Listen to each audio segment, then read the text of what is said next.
Okay, in 3, 2, 1.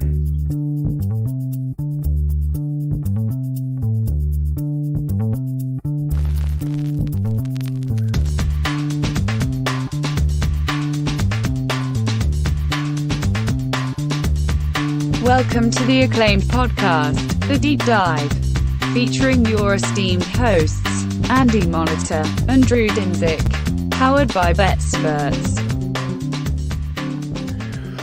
Welcome to The Deep Dive. Andy, March is finally over. I am not going to be sad to see this month go. March 2021 will go down as the reddest P&L I've had in all of my years sports betting. The NBA just absolutely skull-effed me this month. And it's not like I've been doing anything, good, otherwise degenerate gambling on shitcoins. So it's been a bad month. And I've been live betting. I'm extremely happy to see it go.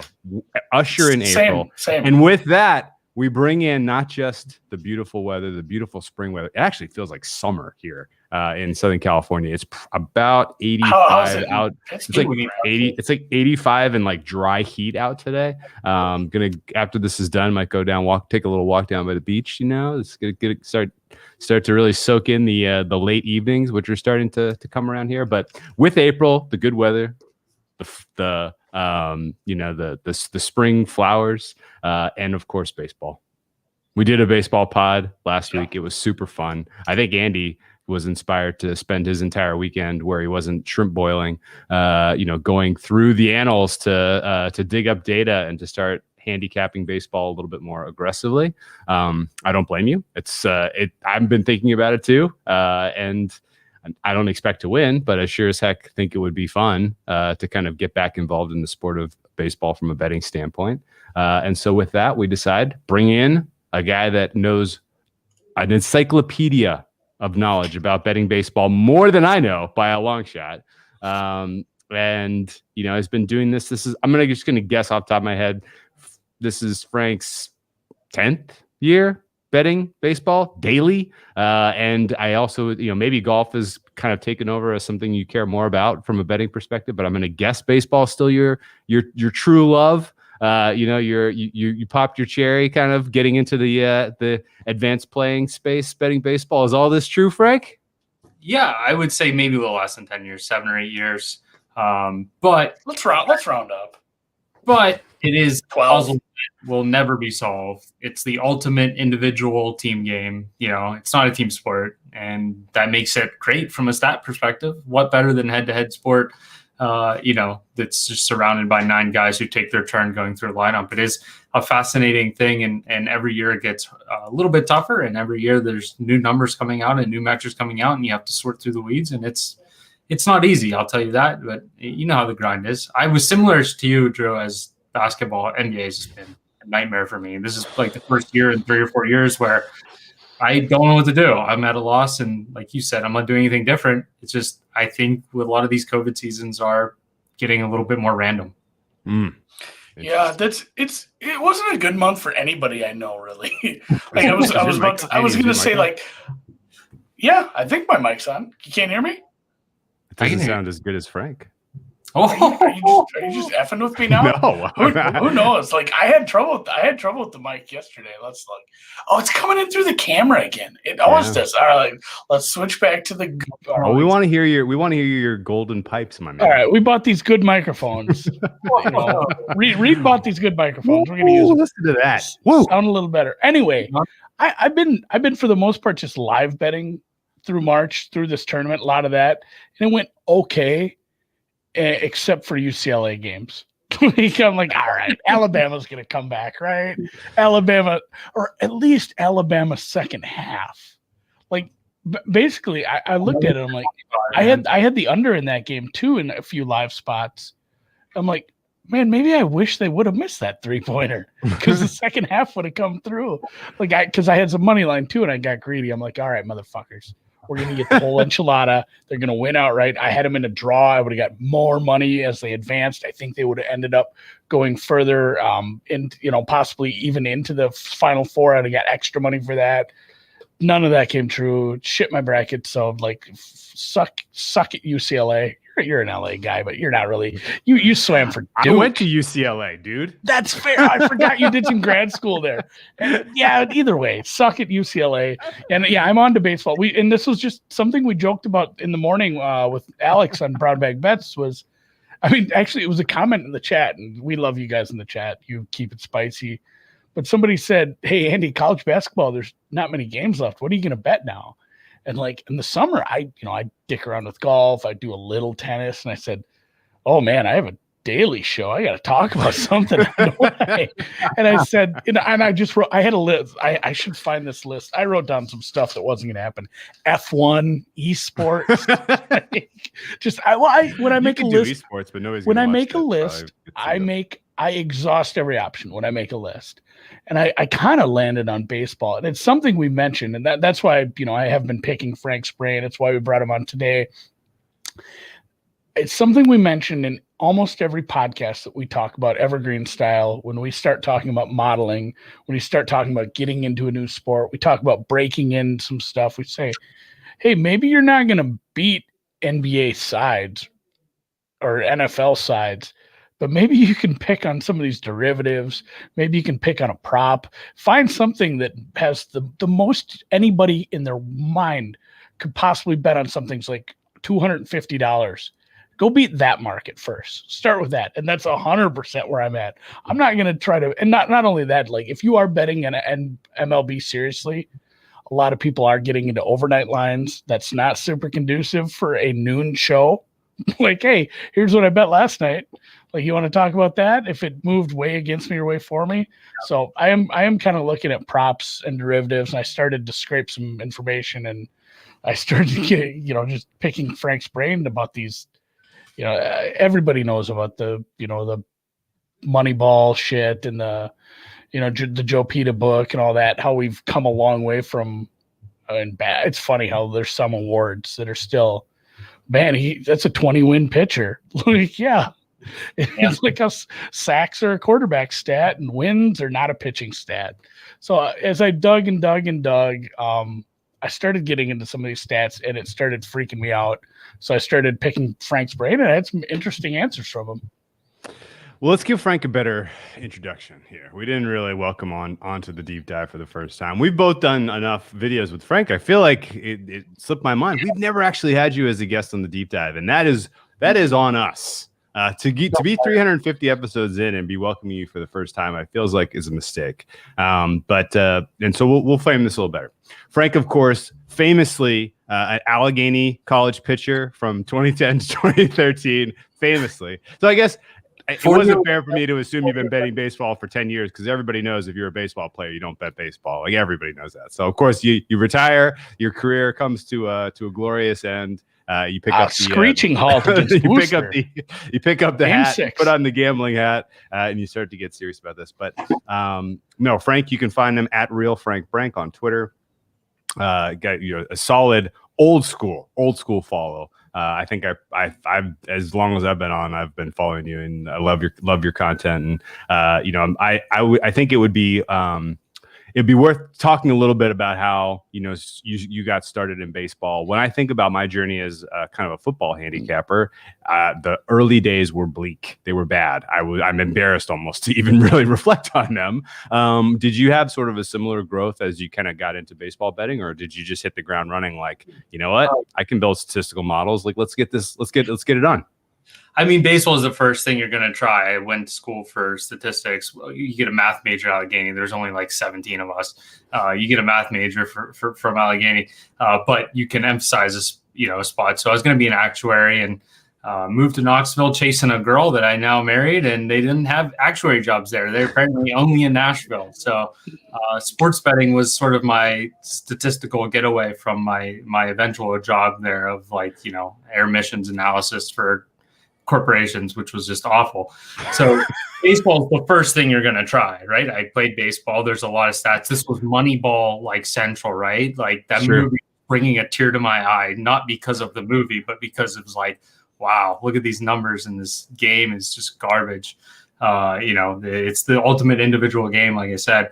And, it's thinking back about what I was doing back then, just remembering like some of the spreadsheets that I built, it was like, I felt so good about it. I was like, man, these things are great. This is going to go fantastic. It didn't, of course. Even back then, these are efficient markets and they're more efficient now. Like Andy said, I think the best route for anyone starting out doing this, that's watching this and maybe curious, bet in the overnight market, try to pay attention to the key stats. Some of the market still, at least that open and some of the early markets, still revolves around the fact that pitcher wins are sort of a thing that people pay attention to, and hot streaks and that sort of things. But hopefully we can set you straight today and get you kind of watching, the right numbers to sort of monitor and pay attention to, because we have leading indicators, 10 years ago when the Moneyball thing started, when Fangraphs was just starting out. I remember finding it, just through people talking on Twitter about it. And, we have better leading indicators now that take a third of the time of what, some other metrics did that we can get into eventually. But just remembering back some of the models that I was building then to now having my own fully functional projection system for every player in the league, it's like the difference is kind of astonishing. But like you said, I got really lucky with hockey. It was like one of the first times that I actually built something that worked, and I was like, wow, I'm actually winning a lot of money. And that's where my following on Twitter started and how we sort of started out. I didn't watch the whole hockey game my entire life. I just started searching statistics about it. I love that. It took me a little bit longer to this point.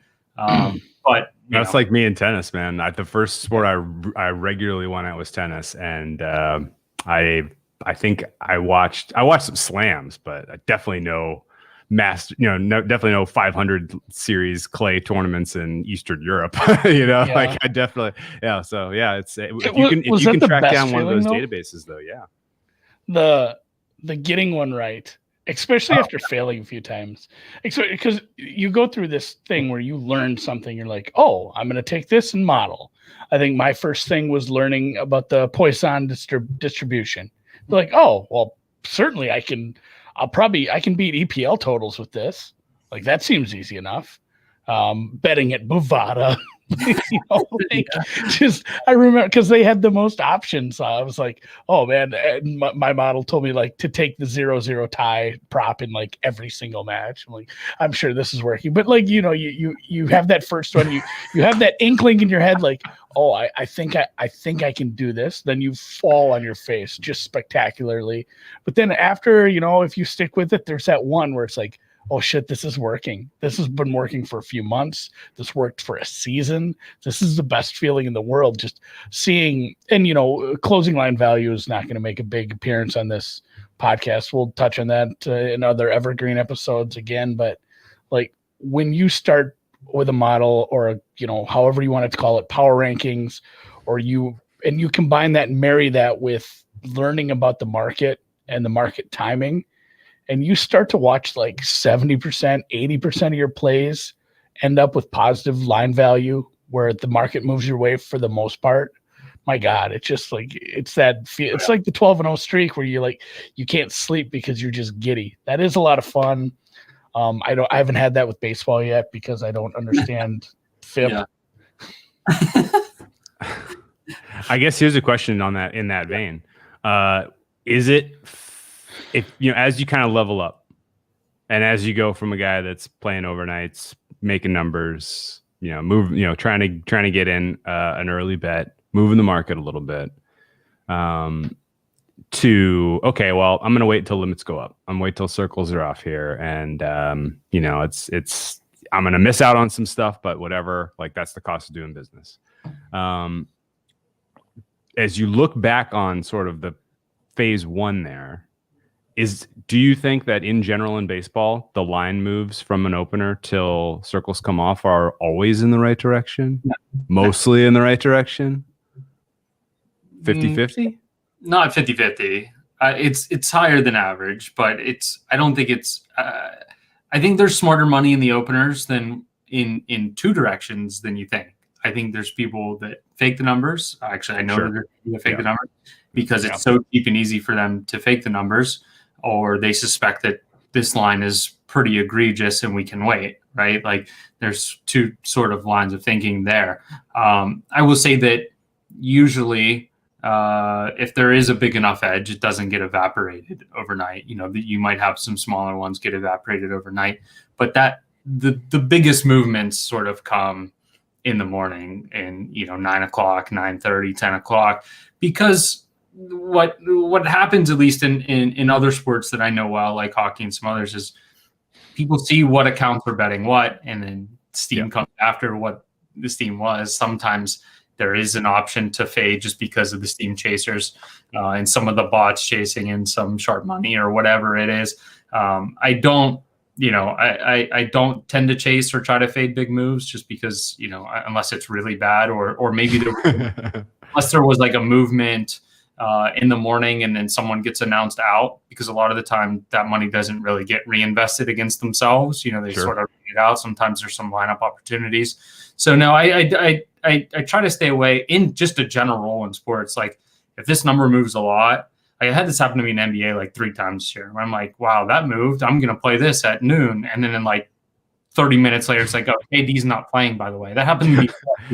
Oh, that's been happening a lot this year. Yeah. I'm like, we'll get into injuries and questions in a minute, but there's so many more. Well, there's just so much more uncertainty, especially when you start getting into some of these teams. I mean, even in the last few years where it's like, oh, it wasn't a thing 5 years ago. Like, oh, they're doing a piggyback game. Oh, they're doing an opener. Like that shit wasn't shit. Like if a pitcher got scratched, he was legitimately hurt, and that was it. Like, or he fell down a flight of stairs or something weird. But yeah, and the fake out thing too. If anybody kind of missed that as he glossed over, like that's just the fact that limits are lower. It doesn't take a lot of money to bet in the right spots.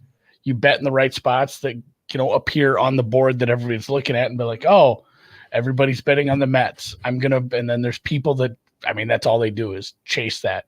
The Mets get bet from -110 to -120. They have a bunch of outs where it's still -110. So they bet -110 at all their outs because they think they're smart, getting a better number than, the smart people ahead of them.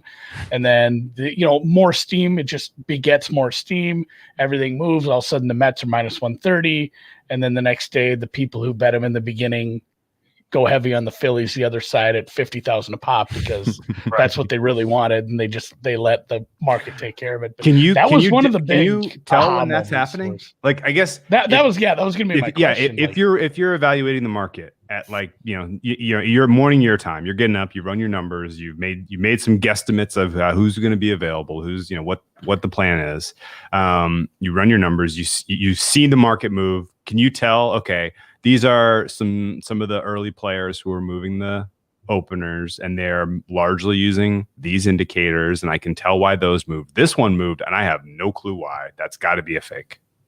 Well, yeah. I mean, there are times when that happens, right? But I betting it every day, even if you're not charting things or paying attention that much, you'll start to realize like, oh, someone fades this guy every night or every morning early on. This guy doesn't. So maybe it's like I rode Dylan Bundy all last year. He kept getting listed at -180, -190 against the Rangers. And I'm like, these lines should be -220. Like I have a lot of good data on him.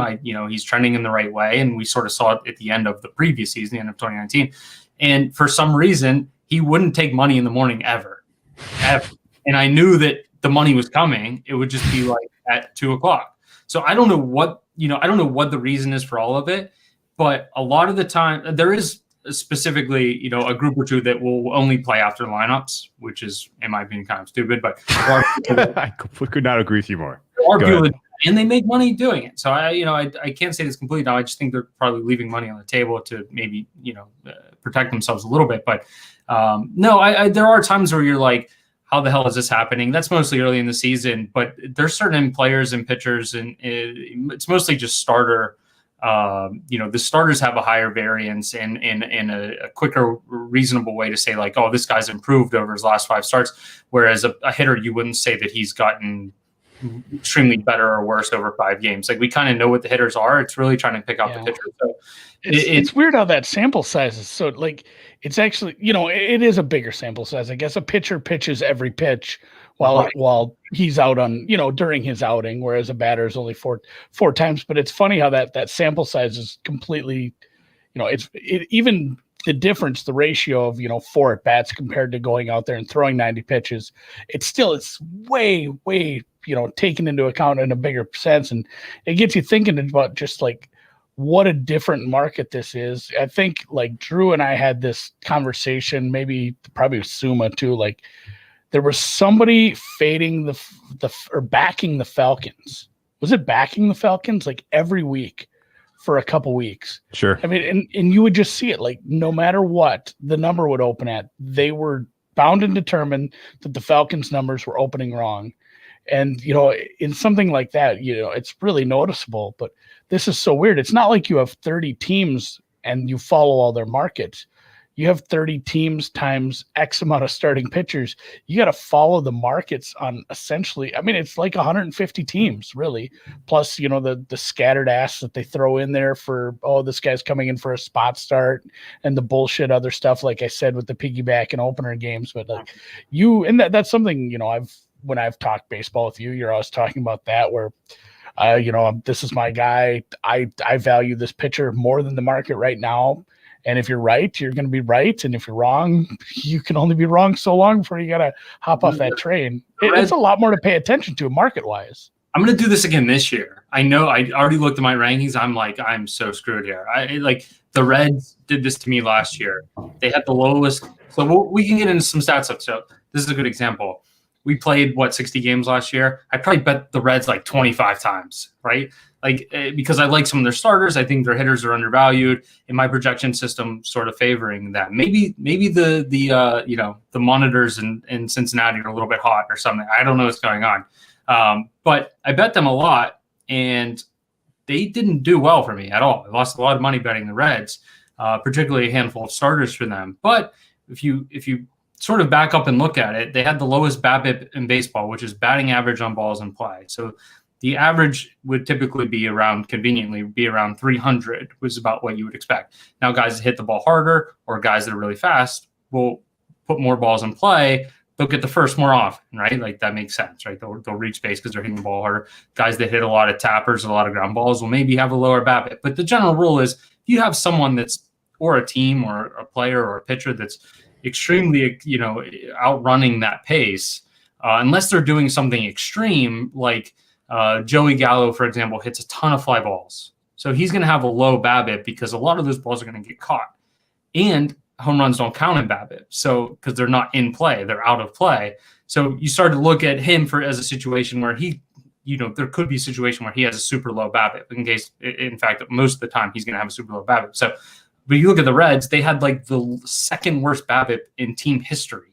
Now, the smaller sample can lead to that. But I bet a lot of those games where they're hitting a lot of balls hard and they're not getting the reward. So were they bad bets? Because I would make the argument that they weren't. They were just unlucky. It's sort of like every time I bet on, Team X in the NBA, they don't make any 3-pointers. Or, I bet on Alabama against UCLA and they shot 11 for 25 from 3 and lost, or from the free throw line and lost in overtime, right? So that's sort of the way to look at it, is like you need to move with the market, but the market may not move with the team because they're losing. That still exists, right? Like it's not like, the Dodgers are 50-50. They're getting respected as the same as a 100-win team. Well, they might be a 100-win team still. Baseball is really random, and it just hasn't really broken their way. And that sort of happened over the Red 60 games last year, where I would make an argument, looking back on the season, like I really regret those bets, but I probably shouldn't, right? Okay, so that's a great segue, because I had this on my list of things to ask you about. Obviously, when we're betting the NFL, like the sample size is small, and that comes with there's problems with that. But at the same time, you're not ever going to lose, 20 out of 25 games. It just doesn't happen. But with baseball, if you're making 1,000 baseball bets in a season, you could lose 20 out of 25 and be, and it doesn't really reflect what your edge is, especially if, you're going through a part of the season where you're seeing value on the dogs, you're getting line value, they're just not, getting it done. Like that absolutely happens. The ups and downs are real. What's your process like on sort of a daily basis, just kind of handling the evaluate the box score? What happened last night? Was this fluky? Did I miss something? Like, and then how do you integrate that back into your, your data, your quantitative handicap? Like, do you specifically say, okay, well, we're going to take the data out that's completely divorced from the final score and plug that into the next round of the model and keep going? Or do you, try to specifically kind of fine tune, make adjustments along the way?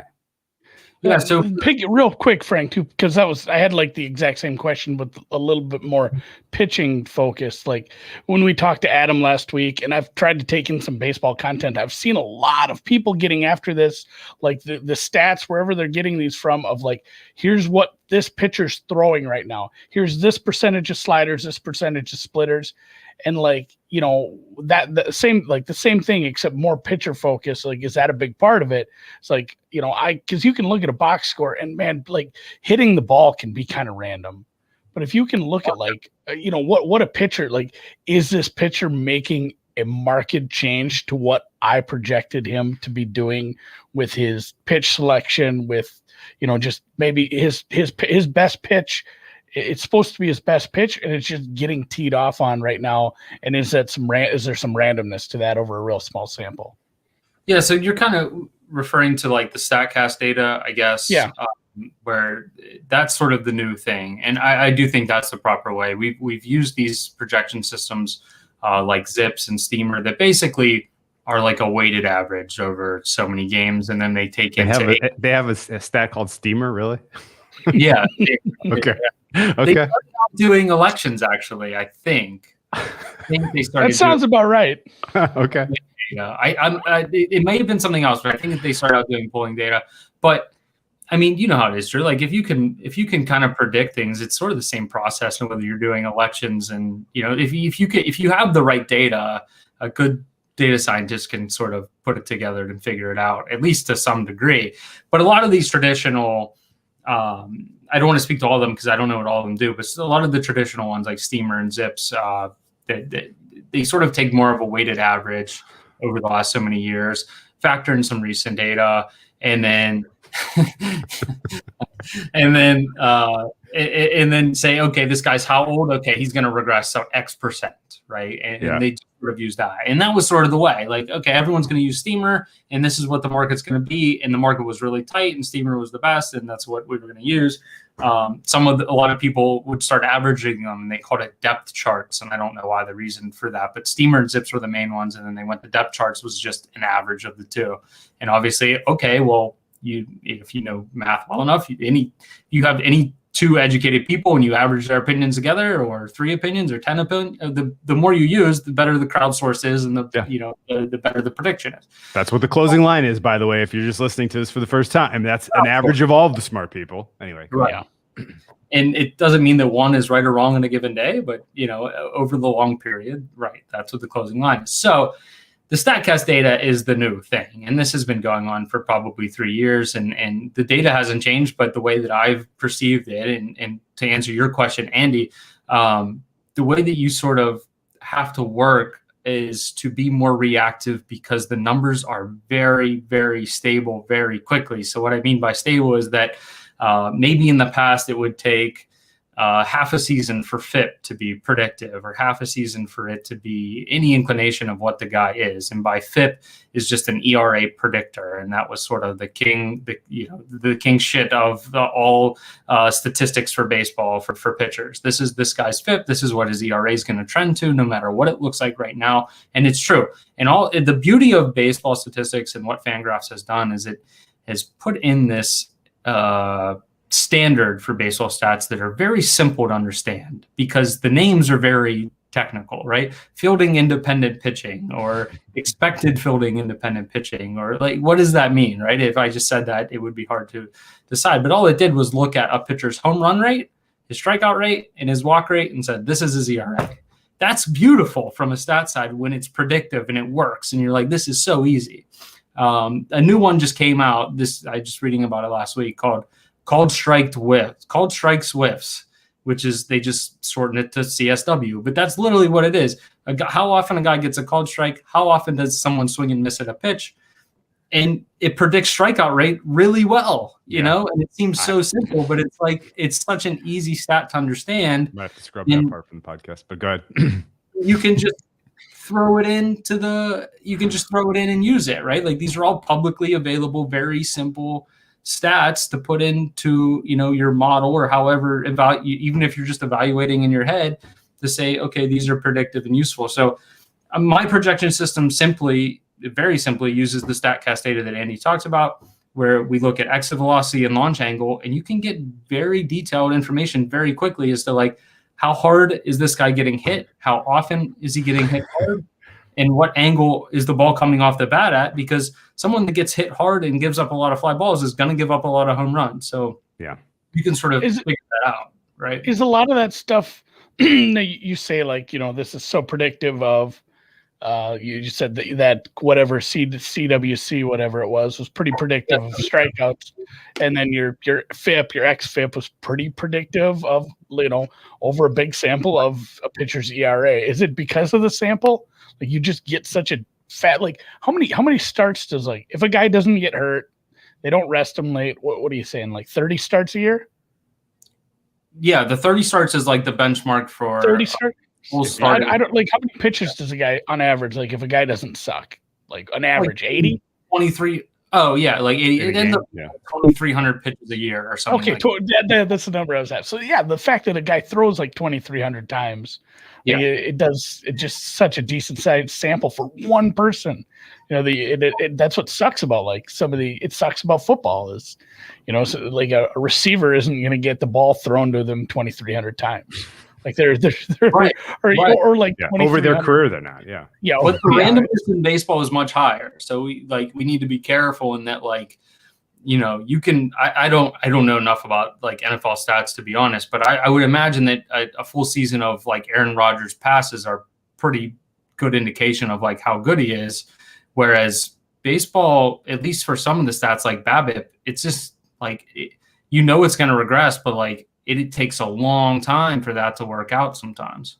Yeah, and that's sort of what the StatCast data is nice, is that we can look at a guy's spin rate on his fastball and be like, okay, this pitch is really going to ride, or it's really going to break, or, the slider is at, X RPM. So we know that it's going to be a good pitch if he can throw it anywhere near the strike zone.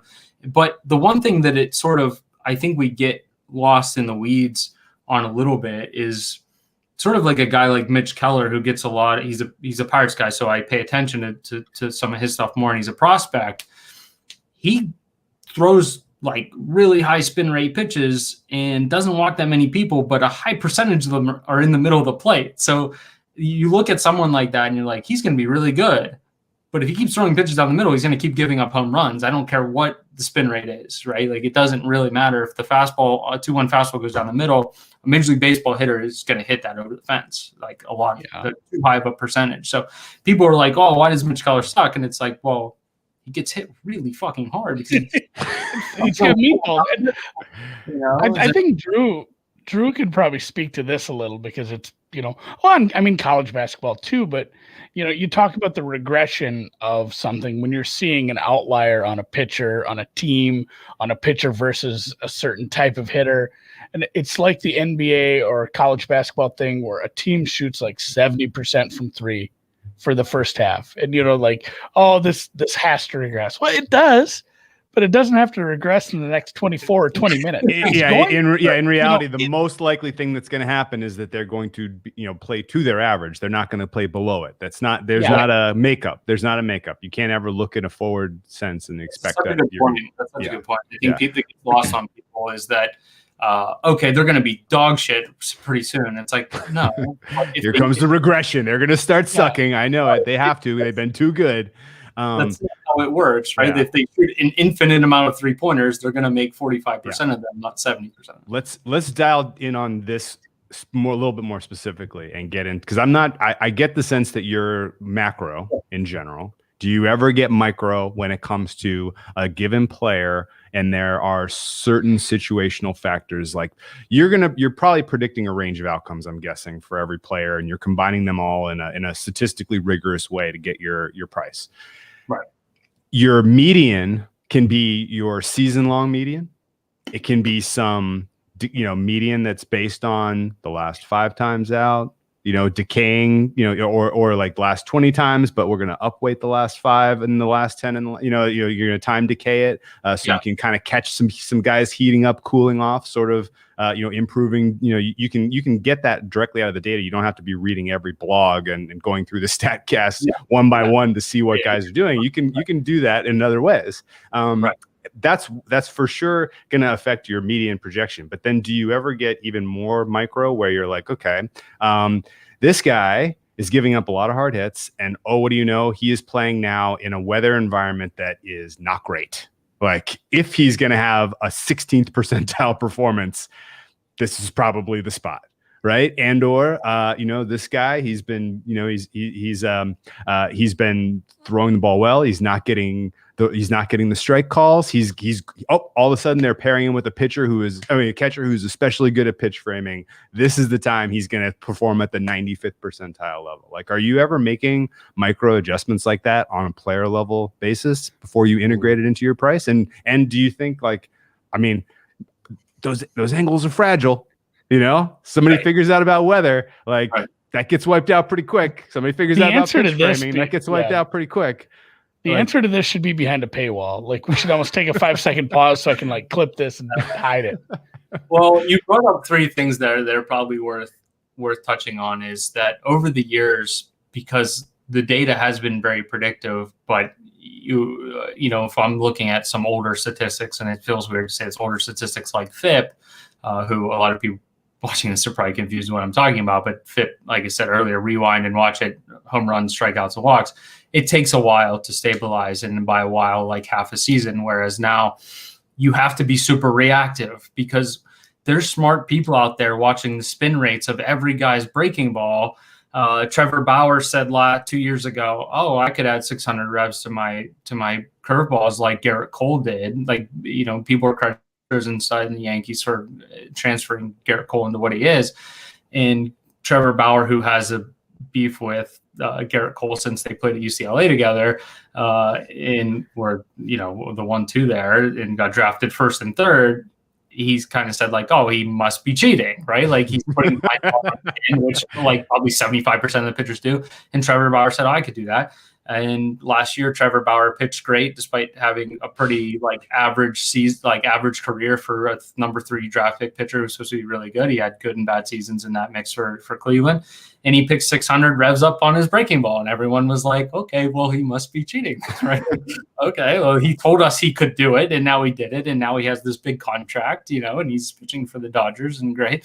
But so there are people monitoring that, and they're like, "Oh, well, Trevor Bauer got lit up in the first start, and his spin rev, his spin rate on his breaking ball went up 600 revs. So I don't really care what he's doing, but if it stays like that in his next start, I'm just going to keep betting him because no one's going to be able to discern that difference but me because I'm following along with this data." So you can get super micro, right? But there's also situations like Mitch Keller's where, his spin rate is great and he looks incredible, but he keeps throwing pitches down the middle. So you need to actually see it play out because sometimes a guy who has incredible stuff, like Charlie Morton comes to mind, who pitched for the Pirates and then was good, but not great. And then went to the Astros and they, was amazing or whatever. His spin rates and things were crazy, but he couldn't control it. He kind of threw it everywhere. And if anything, the Astros took movement off of him and just said hey, your movement's already great. Let's calm it down a little bit so you can throw strikes. And, so you have to balance it and be able to see the good example for this, Drew, is I won't do it if I'm winning. I kept betting and great. And yes, I have no reason to go look, but that's the right answer. I bet Luis Castillo over and over and over again last year. And I'm I actually have his page pulled up right now. He was not giving up any hard hits. He wasn't giving up home runs. He's throwing a ton of strikes. He gets a ton of swing and misses. And guess what? he just had an unlucky year. He had a 330 BABIP, which his career number is 275. So you would expect that to come down by 60 points going forward, right? Like he just had a bad year. And I'm sitting there looking at it like, I can't bet him again. I just bet his last 5 starts. He lost 4 of them. Like, what am I supposed to do? And on top of that, the Reds hitters were unlucky, so it's like, but I'm not making bad bets. So, but there are times where you are, right? Like, and you have to like dive into it and be like, why am I betting? Like Chris Archer would be a good example. I wasn't betting him, but it would be a good example. He went to the Pirates, completely changed what he was throwing. His spin rates and things were terrible, and he got hit hard, and he was walking more people. So if you were using a lot of priors on Chris Archer, maybe after 3 or 4 starts, you should be like, hey, this guy isn't the same. Why is that? But again, if I'm winning, we shouldn't air this in Cincinnati. Like, we can't show this to Cincinnati fans. Just ripping on this team. They were everybody's darling. And continuing on like the micro theme and the adjustments and stuff, I want to go back to, you spoke about a group or two, and I don't know how well connected you are to this group or two, if you've talked to them or if you have indications or ideas or theories as to why, but it makes me think of like the people waiting for the goalie news in the NHL, or the NFL's a lot different. It's tough with injury stuff, but it's in a daily sport like NBA, NHL, baseball like this. What do you think those people, or what are other people who are doing things similar to that? What are they looking for in lineup stuff? Like, because lineups don't. It's not like, hey, guess what? The manager took out all 9 guys and he's starting 9 other guys. Usually, there are days where it's like, oh wow, there's 2 or 3 guys out. And maybe that does make a difference. I mean, is it something specific like, hey, these 2 guys could get rest today?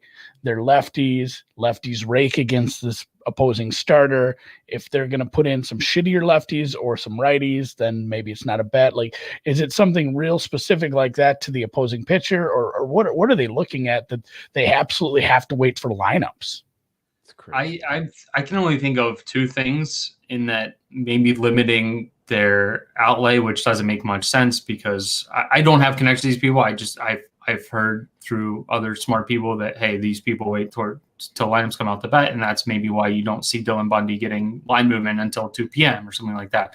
But there are other people, I'm sure, that are smart people that do this that maybe aren't famous, money movers or whatever, that make money betting baseball, right? There's so many of us out there, especially for baseball. I would assume that there's other people doing that. Maybe it's just to protect so that they don't get a bad lineup.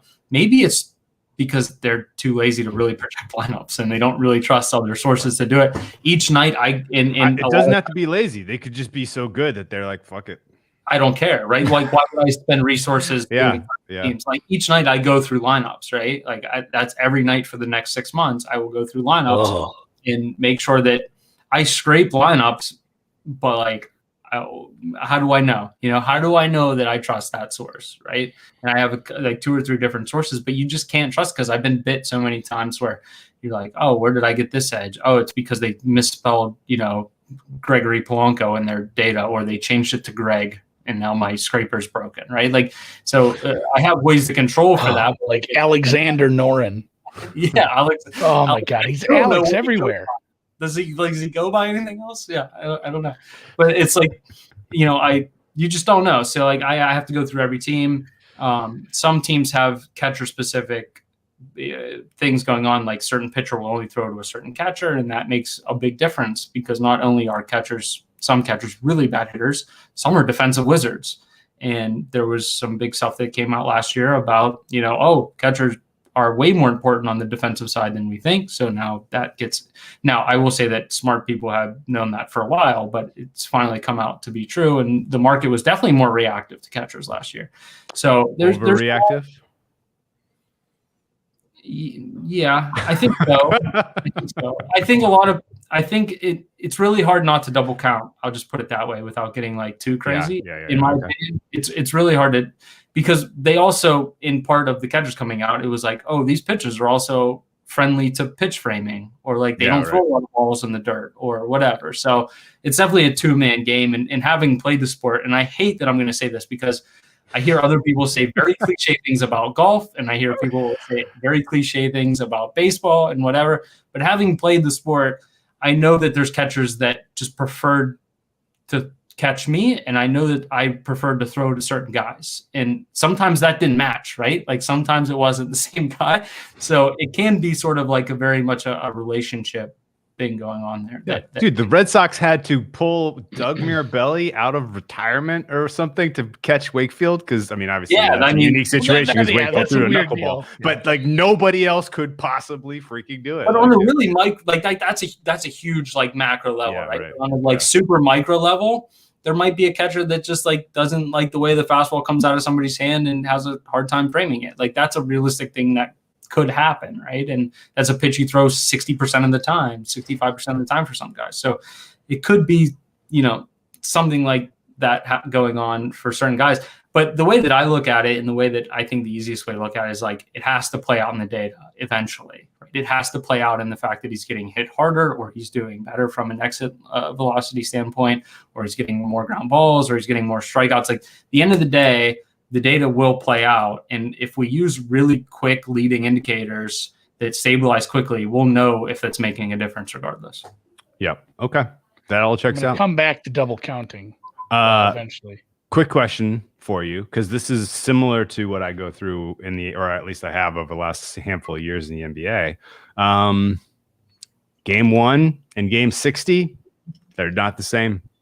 I mean, game 48 and game 60 are not the same. Like as the season progresses, a lot of things change, right? And there are kind of cycles, and there are kind of hidden factors that impact how a model will perform.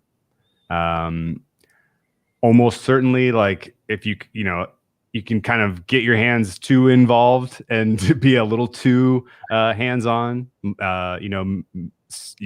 mucking stuff up, I guess, where you're like, okay, well, this isn't working. Let's just look at last 5 games, right? Or let's really get aggressive here, and because this isn't working, and it's. I like kind of in exactly your sentiment. I only tend to do it in the NBA when things aren't going well. Like if everything's going swimmingly, like, Yep. Just keep going. But the minute that things go pear shaped, as I get a little bit, got to figure out why. I guess have you gotten to the sense that because there's a seasonality with baseball that's different than the NBA because it's played outdoors for the most part. Are there aspects to and there's other weird stuff too, like call ups, roster expansion. It's pretty clear, halfway through the season who is actually competing for playoffs and who's not. Trade deadline stuff. Like, I guess do you kind of have a system for how you change your macro over the course of a season? Yeah, I'll say this to two things. I don't want to call anyone out because I can't remember if it was this person specifically, but a certain dog name person, I think, said at one point that they never had a winning season of baseball in July. And I was like kind of perplexed by that, but like it's continued to go on. And I'm like, eventually it doesn't make sense. So that's one thing that I was kind of curious. And having not known what goes beyond, into those bets or whatever, I don't know. But I've heard people say that like, July is like death month for baseball. And I can't even think of a reason as to why, just as a narrative why. So it kind of goes into your thought. One thing to speak specifically on that, like Coors Field, right? Like you go to a basketball gym, the hoops are at 10 feet and the court is X long and X wide. Every dimension in baseball is different. Every altitude is different. Every wind direction is different. A 10-mile-an-hour wind at Wrigley is way more than a 10-mile-an-hour wind at Cincinnati or whatever the hell it is, just based on how the air flows. When they put the new Yankee Stadium in, literal scientists had to figure out that the ball was carrying so far because the old stadium was creating a wind gust around the new stadium. And when they tore the old stadium down, it went away, right? Like it was the same dimensions. It was the same shape. Why is the ball going further? Oh, there are certain situations. Coors Field, as the summer goes on, and it gets a little more humid there and the ball goes even further. It's very aggressively high towards totals as the year goes on. So there are certain things like that you have to be aware of that you wouldn't know otherwise, right? Like there are certain things. There is so much stupid micro, not full of micro, but like I guess you could compare like turf, running on turf in the NFL compared to like Soldiers Field when they don't cut it for a week. But for the most part, like the shape of a stadium isn't going to affect how fast a running back goes. Whereas like even I remember this with my home stadium here, Target Field. They said like the balls weren't flying as it kind of was a pitcher's park to start with. They said, oh, once the concrete settles, like because of the way concrete cures affects the relative humidity in the general vicinity of the ballpark. They're like, give the concrete time. There's so much concrete here. Like that's going to affect the ball flight eventually. I'm like, that's not real. And like, I read some stuff about it and like, and I remember the Yankees flight thing, there's different batter's eyes in different stadiums. There's different problems in different stadiums at certain times of day, obviously, like you said, certain times of year it feels like this is the biggest puzzle, but you get the most shots at it because there are 2,500 games. Like it's much, much more complicated. There's way more things going into it, but you get so many more shots. And by so many more shots, the way, you shouldn't think about that as like, I have 2,500 shots to win. It's like, I have 2,500 shots to pass. Like there's so many, game like that. There's so much uncertainty. I don't know if XYZ matches up. Pass. There's 5 to 15 games a night, like all summer long for 6 goddamn months. Like it's really easy to pass on some of this stuff, and then look back at it, like we say with the NFL or any sport that brought the box score autopsies. You already touched on that. Going back, looking for some context, like, hey, I was gonna bet on this game, different trash cans to bang on. That's true. Some are louder than others. Some are louder. Going back, like you spoke about going back and like looking at, hey, I think this pitcher is going to struggle today, but X, Y, and Z is going to keep me off it. The pitcher struggles. Go back and look. Did he struggle for the reasons you thought? Sure. Or was it just goddamn? You have noise? to do that in the NFL. Like that's a huge part of our But it's easier. There's fewer games. Yeah, that's right. That's true. And they're easier to watch, right? Like, are you guys really, and it's not even that I am, but I'm certainly more qualified, but are you two really that qualified to go watch Mitch Keller pitch and figure out why he sucked despite all of the stuff? I'm not qualified to do that for the NBA. I'm betting that every day. There's only one guy I know that has actually sat down and watched every pitch of every inning of an entire end. And he goes by a bird named Human. Yeah, that was my R.I.P. in peace, Tweety Dimes. R.I.p. He sold his Twitter account. Yeah, that was the great. That's a Twitter. That's a gambling Twitter Hall of Fame tweet, though. It was. That. So, all right, and we just talked about like the we keep doing these analogies to the other sports we handicap, and like Drew, I'm gonna ask Drew the question first. Like baseball or football, offense, defense, special teams. Your weighting will change throughout the season, and it'll change from season to season. But generally, you have. I mean, what's a real generalization of how you weight offense versus defense? Let's just throw special teams out. In the regular season, like offense is upweighted 3-1 over defense. I want to say, and passing is I think I'm 3-1 offense to defense and 2-1 passing to rushing. But I do have a couple of like flag thresholds. Like if you're especially bad run defense, like you still need that's why I said a generalization. There are a couple. If you're an outlier bad in a couple of in a low weighted category, that's I want to know because obviously a coach knows, and they're going to go attack the hell out of that, and then you have no chance, right? So I mean, but in general, upweight offense in NFL, upweight offense over defense, upweight passing over rushing. And I started to approach this last week as I'm starting to I looked at all the acronyms for all the stats and figured out which ones were like what. Well, I just like looking into what I knew what a lot of them meant. I know what FIP was. Like FIP has already been passed up by Sierra for a lot of people. But I looked at some of these stats and really dug into like how are they actually calculated? What do they mean? What kind of context can they provide? And I got through all of the pitching ones and all of the hitting ones. And then I found some defensive ones. And I asked Frank about them just in a DM. And you can answer how you answered, but basically it got to in my head now. There is no defense in baseball. Hitting is offense, pitching is defense, and defense is special random. teams. Yeah. Yes, and defense is special teams. Great. Yeah, killed it, Drew. Like, I mean, I found some UZR, DRS. Was it OAA? I found some like defensive stats. You know, you can go player level defensive stats, and I mean, I kind of asked you about that, and you just kind of laughed at me, like, "Nah, don't do that."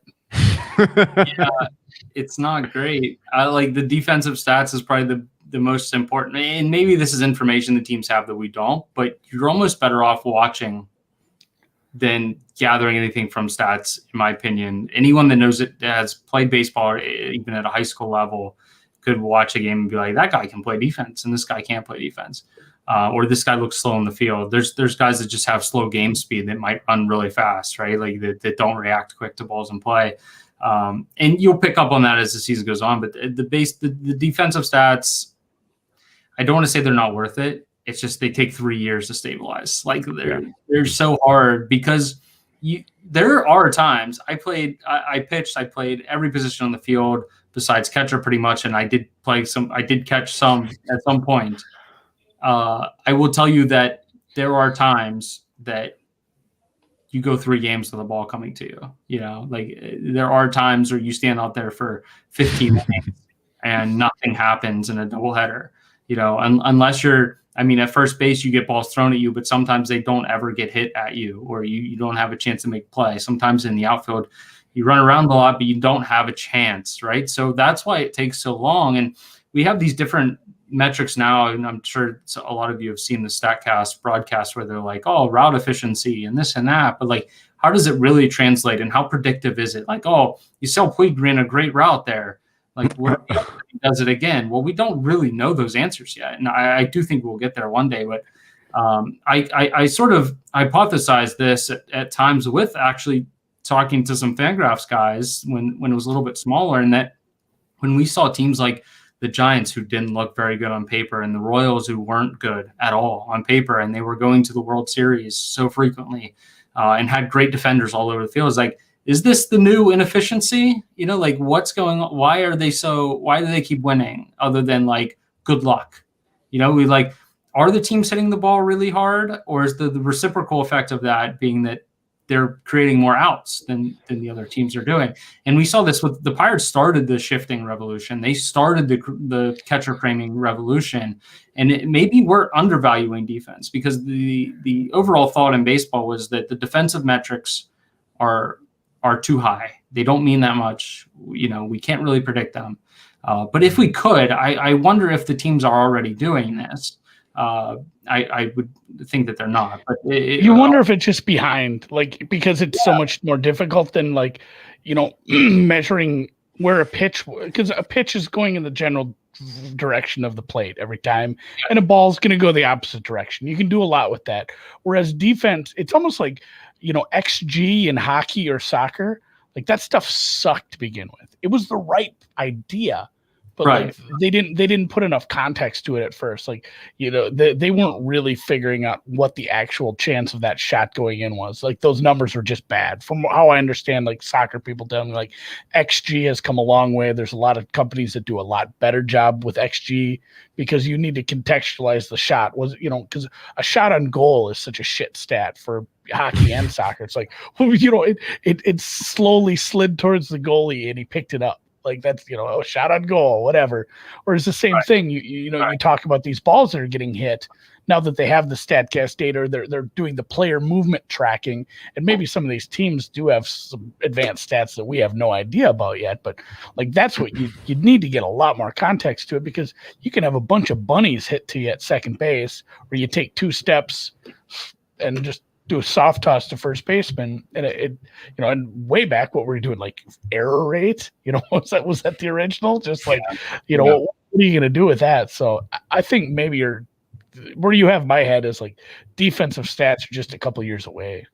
I think they are, but I've had this feeling for a long time, and this is a personal example, so it isn't worth a damn, but I'll share it anyway. When I started really just pitching a lot and decided that's what I was going to do in college. They would put me at first base so then I could pitch and then play first base. And I never had to make a long throw or do anything like that because I generally played outfield.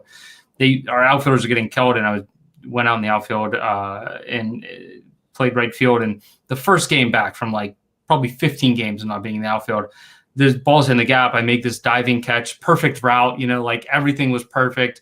And I so rarely dove, and it was just like instinctual dive, got up. And I remember thinking like, holy shit, I can't believe I caught that ball. Like that was incredible. Like that felt so good. I was like sliding on the ground, doing the whole thing. And I'm like, looking back at that, I was like, if that ball was hit to me 100 times, that was like the one time I made it. And I probably was the only guy on the team that just in that instance, like just would have run the perfect route and would have dove and caught that ball. And it's like, I would get so much credit for that, for taking away a double in a StatCast environment, and that I really wouldn't let the variance play out. And that if that ball was hit to me 100 times, I would have only caught that one time. Right. And we should you're David Tyree. Yeah, right. Exactly. It's like that play will live in infamy for the 15 people that were there. But we should probably talking about it right now, honestly. All Worcester fans. Yeah, they're probably talking about it right now. Reading the comments here, we should probably talk about the ball. That's a great segue. This is how we're going to clip this. Have you been following the baseball physicists? And the general consensus I've gotten is all of the big talk about bringing back the dead ball, which nobody really wanted, as far as I could tell you. But all of the talk, potentially bullshit. Like the studies that they've done on some of the balls so far, the drag rates are, all over the place. There's randomness in this. I guess I looked at it all and I was like, oh yeah, this is indicative of a company that just has no idea about quality control at all. This is going to be random. Like if they are telling you that it's something, like don't trust it. Like you're going to have to get it out of the data somehow, some way. Is that your general feel on the baseballs, or is you have a more nuanced take? No. It's the MLB's playing complete dumb here. Like Rob Manfred's the worst commissioner in base. They keep implementing things like the extra innings rule that nobody wants, and then not giving us the DH, right? Like everyone, I shouldn't say everyone, but like a lot of people agree the DH is like, that should happen, right? Like this is stupid. It's stupid. After watching it the last couple of years, like what do we do? The pitchers are actually getting worse. Like you wouldn't think that they'd be getting worse athletes out there, but somehow they're getting worse athletes. These guys go, once you throw a fastball for the first time at 95 miles an hour when you're 16 years old, they decide for you, you're not allowed to hit anymore. So you go from seeing 75 mile fastballs to 102, and it's like, all right, you should get back on the baseball. Yeah, get the fuck out of the cage and get out there and do some arm exercises. Manfred is the worst commissioner in baseball history, and they just recently had a guy who was openly letting people cheat the game, right? Like, and they keep changing the balls. It was planned ahead of time. Right, like they knew there was a perfect storm of the analytics revolution of hitting more fly balls and getting a juice ball to increase home runs all at the same time. Like I don't think the MLB planned it like, oh, they're really going to try to fly balls this year. It was the perfect storm, and we saw all of these records. Right, we had like 5 people hit 50 home runs. It's like you can't tell me that everyone just got better last year, and then the following year everyone went to shit again. Like it's not a possible thing. So they're purposely doctoring the ball. What happened last year with all the COVID things going on, they had old balls mixed in. This is like 100% what happened. They had old balls and new balls. There were runs of pitches. There were runs of games where I saw guys giving up home runs that just like, that didn't look like a home run. You can honestly see how some outfielders react, right? Like they kind of stand there for a second and they're like, oh, this is a can of corn. And they just keep drifting and drifting and drifting. The ball goes over the fence. It's not a quality control problem. It's a league problem. It looks like they're playing a little bit of a happy medium right now where certain launch angles in spring training aren't going out and they're creating more drag. But are they just using the old balls again? Like, I do think that the MLB is going to step in and say, like, throw all your baseballs out. We're going to use these ones. These are the new ones and whatever. We'll probably get some way too early articles on that after like the first week of games, say this is how it is, because people also forget that it's going to be, you talked about the weather. This is a good circle back. It's 36 degrees here tomorrow and it's going to snow tonight. And opening day is in New York tomorrow. In the North Pole? What the fuck are you? Yeah, Really? it's going to be 75 degrees in Minnesota this weekend. Ooh, so so warm weather coming your way. Number one, suck it, Frank. Number two, I agree. Not only do I agree with what you guys like, what Drew said, and what Frank's opinion of the preseason balls have been. Number two, I think it's hilarious if they just did like, hey, let's make like 6 kind of balls. Let's throw them all in a barrel, mix them all up, and then just hand them out for the preseason. Yeah, it was just like to screw with people, because that's what I think. That's kind of what happened. Like Probably they just how like it went. let's try like 6 kind of balls. Let's throw them. They'll be all over the place. And I agree. Like I think we will see consistency once we get to the regular season, because even Manfred's not that big of a dumb fuck. Like well, we'll they end up notably with a in the ball. in the juice ball season they fucked up. They balls changed for in the postseason. Yeah. Like they had different vintages. And 2 years because in they a row. ran out because they juiced the ball so much that they ran out of damn balls. I guarantee you they didn't order enough balls. It was fun though too, because the Yankees set the all-time record for home runs, and they didn't even have the record. The Twins had more. Like multiple teams broke the all-time home run record in the same season. Like they were just like dinger after dinger. It was a great year. It was fun. That's happening this year in the NBA with. I hate it. By the way, I hate it. I'm in the minority. I hate it because I'm a pitcher at heart, and I watch guys get pop-ups and they go over the fence, and you're like, I didn't even think that was getting over the outfielder's head, and it's a home run. And like in the way that some of these parks are structured, it's just Yankee Stadium's one of them, the Reds are one of them. Like where for me as a bettor, it brings in so many issues with, we didn't even talk about bullpens, right? Like it brings so many issues with bullpens, and that like these guys get pop-ups but they're throwing 100 miles per hour. So balls tend to come off the bat faster, and they pop them up, and then it goes over the fence. So there probably is a happy medium, and I don't hate the idea of like what I read today for the spring training stuff is that launch angles above like 25 degrees are falling out of the air faster, which I think is good because it sort of like rewards you for hitting the ball hard, but not too high. I don't know. We'll see how the season plays out. And this is one of the moving parts of baseball that has made the last couple of years so hard, and that you don't even know what baseball we're playing. Could you imagine if they changed the size of a basketball, Drew? Like what would that treat? How about if they change it every game? Like we don't know. Or a foul ball happens and they got to bring out a new basketball and it's smaller. Like, what do? You know, like can't account for this stuff. It's an old ABA ball. This happens in tennis, by the way. Every tennis tournament has its own agreement with which tennis balls they use. And the court is different, so the court speed is that's a moving part of tennis that if you can handicap, you can actually find an edge. Anyway, let's talk some fun stuff. This was extremely informative. It's got me fired up to really dig my hands into the analytics. You did good. You didn't think you were going to do good, Frank.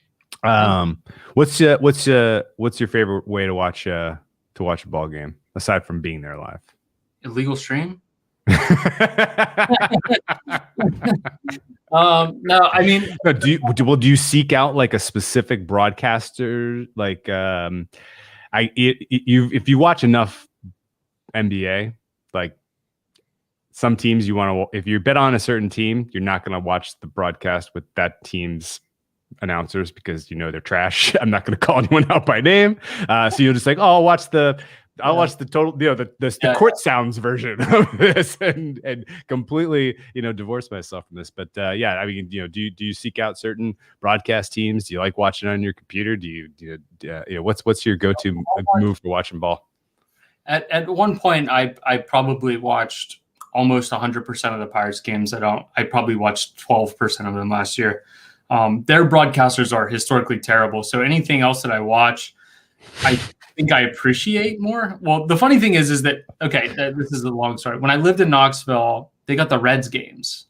So for some reason, there's no other teams down there, right? Like, so the Reds are about a 4 hours straight north of Knoxville, Cincinnati. So they would get the Reds games and the Braves games. And the Reds games weren't on every single day, but like 2/3 of them maybe. And I hated Tom Brenneman. So when the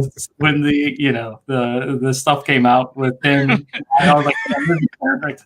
That's such a good meme though too. He was like the only one that like I really hated to watch. Everyone else compared to like the Pirates guys are a lot better.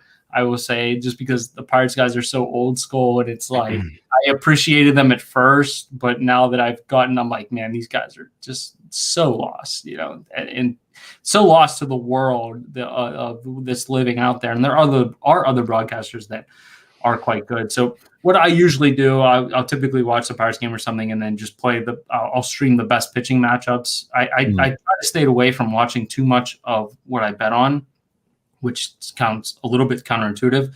I don't like having a bias. Like I enjoyed watching like Dylan Bundy, and I bet on him, so I would watch him. But certain guys that I'm betting on, or I think that are good, that might not be, I'll check out a start or two. But I don't like just grinding out every pitch, because I also don't want it to interfere in the fact that like, oh well, my numbers are my numbers and they're good and I should just trust them, So it kind of screws with me. So I generally find small sample size. Yeah, I try to. It's the worst. Yeah. What about you? I mean, do you watch Dodgers games? Do you listen to Dodgers games, Drew?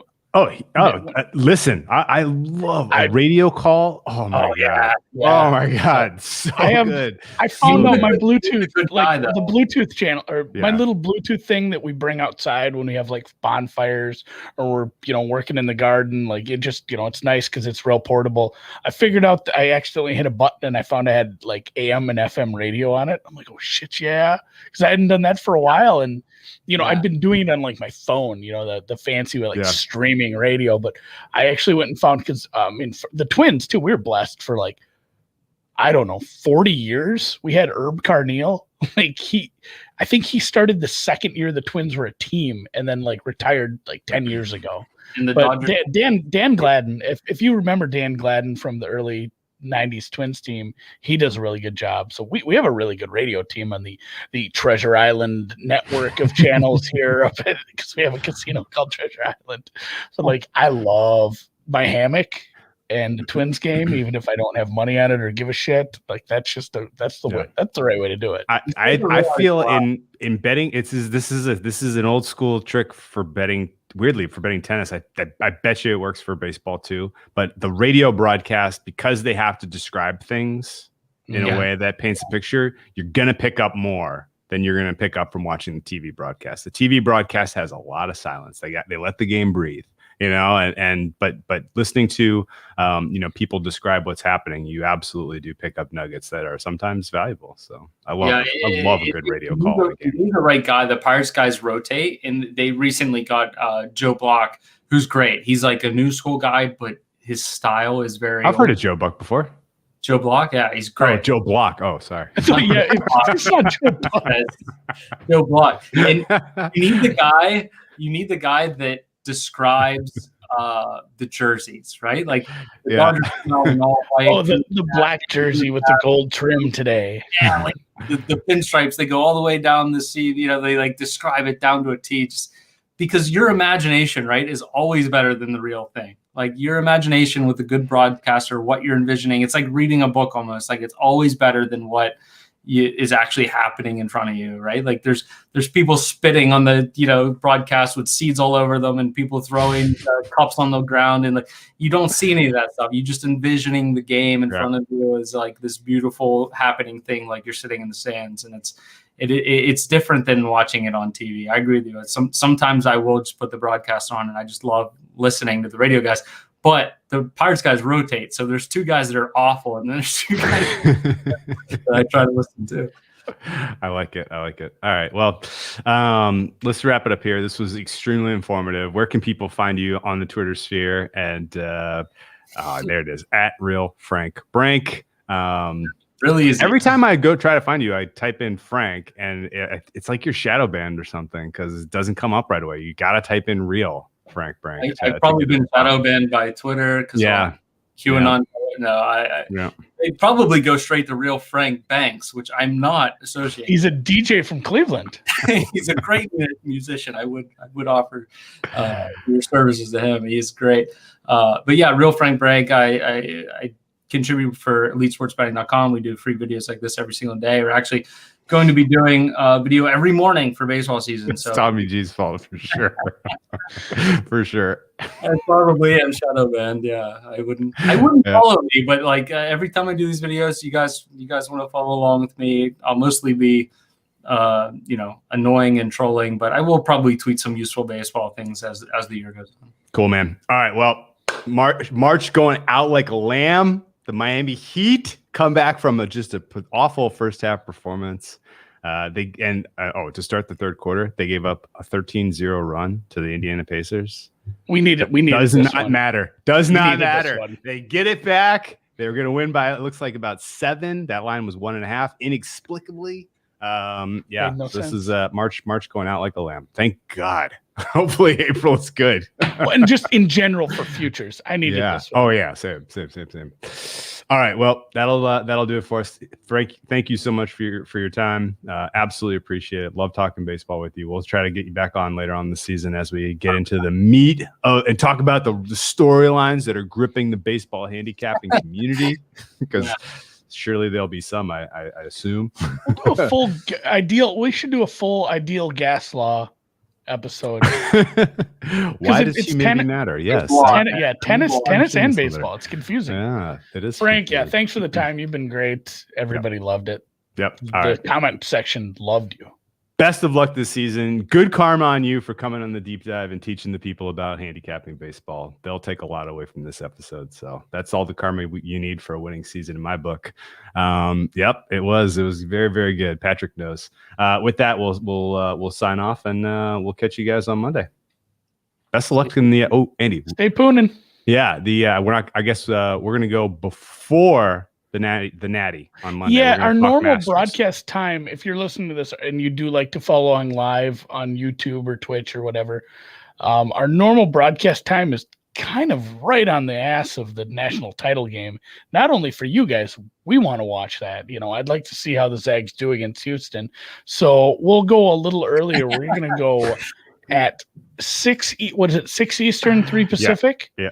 We'll do a full Masters dive. I talked about it this morning on Brown Bag Bets with J Maz coming on talking Masters.